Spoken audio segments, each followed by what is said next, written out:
sarap! Kain!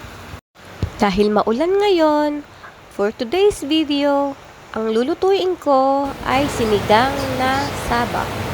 Isa rin po itong simpleng ulam, pero masarap. Akin na po itong gigisahin sa bawang, sibuyas, at kamatis.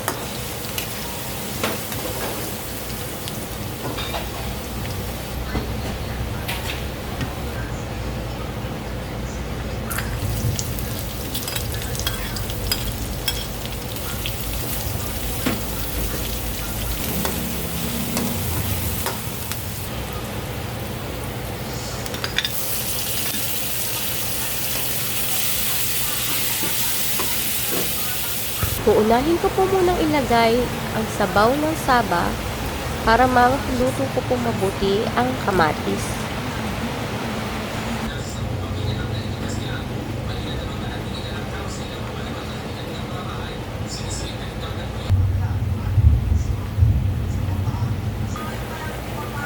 At kapag nagisa na po itong mabuti, tsaka ko lamang po ilalagay ang isda. Maglalagay din po ako dito ng kaunting bechin at ilalagay ko na po ang Knorr sinigang mix.